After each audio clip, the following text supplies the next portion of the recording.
My name is Fuzzy, and I'm here to talk about reflecting on the agape love of Christ through the event known as the Last Supper. What we now call the Last Supper is really just a snapshot of a greater scene and event known as Passover. Passover is the first of three holy festivals given by God to Israel. Passover and Easter are very closely related, spiritually, theologically, and chronologically. Usually they are within days of each other on the calendar.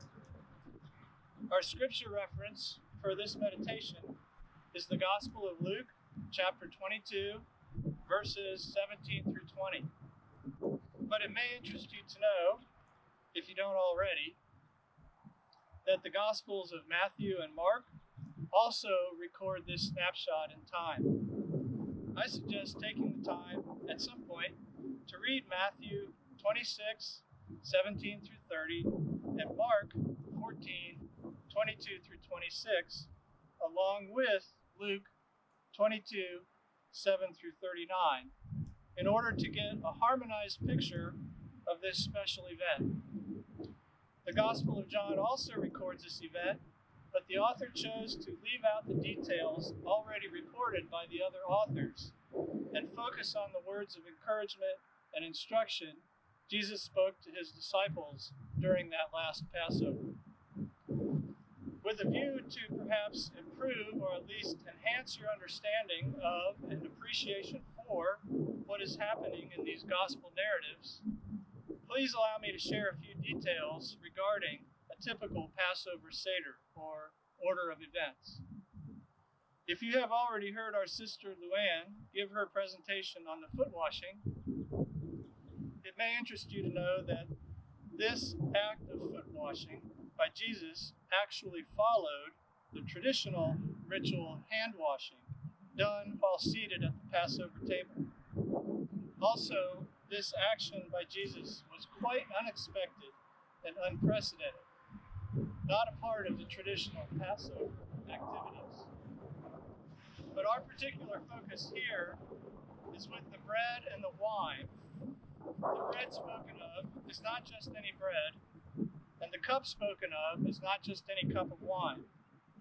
On every Passover table was and is a special plate on which lay 3 matzah crackers or bread, usually about 7 inches square, or they can be round, and stacked one on the other.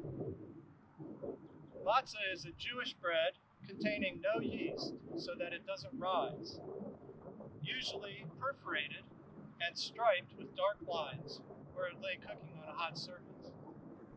Traditionally, after the hand washing, and in this case, before the foot washing, the host of the Passover celebration would have taken the middle matzah from the stack, broken it in two, and taken the larger half and wrapped it completely in white linen.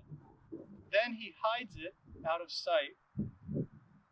It is this piece of matzah which is later found and brought back to the table and unwrapped at the end of the meal that Jesus takes and breaks and passes to his disciples.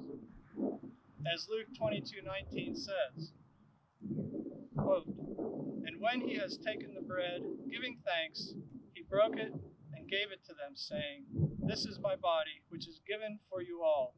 Do this in remembrance of me.'" End quote. In this way, Jesus identifies his body symbolically with this particular part of the matzah. The traditional Passover also includes 4 separate cups or servings of wine. The first cup poured around the table for all present is called the Cup of Sanctification. The second cup is called the Cup of Deliverance, also known as the Cup of Plagues. The third cup is called the Cup of Redemption, and the fourth cup is called the Cup of Acceptance. These names for the cups come from Exodus 6 through 7, in which God makes 4 promises, each one beginning with, "I will." But we are interested in the cup of redemption.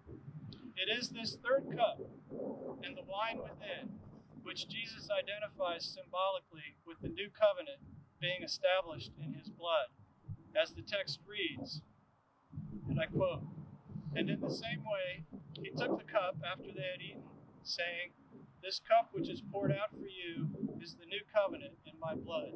End quote. So, it is the fourth cup, the cup of acceptance, which Jesus does not drink at the conclusion of Passover, and he won't until his return and the completion of the Father's plan. Within this final Passover for Jesus is God's legacy of agape love so vividly illustrated. If you will consider John 13, 34 through 35, and chapter 14, 1 through 4, and chapter 15, 12 through 17, you will see brand new instruction or commands from Jesus which accompany the new covenant and apply to all believers. We know this because of all the letters written by James and Paul and Peter in which they admonish believers to agape love one another, just as Jesus admonished them. I recommend also reading John 17, 20 through 24, in which you will hear Jesus actually pray for you and me. And the goal of this instruction is so that the world may believe that God the Father sent God the Son, and so that the world may know that the Father agape loves the disciples, even as he agape loves the Son. All of this reminds me of John 3:16 through 21. My final comments are about God's great love gift we inherit, the gift of communion or Eucharist, which Jesus gave to the church, and by which we remember and honor his death and our reconciliation to God.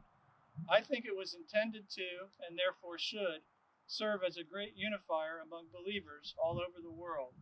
It should be a humbling reminder of just how lost we were and how great the cost to redeem us.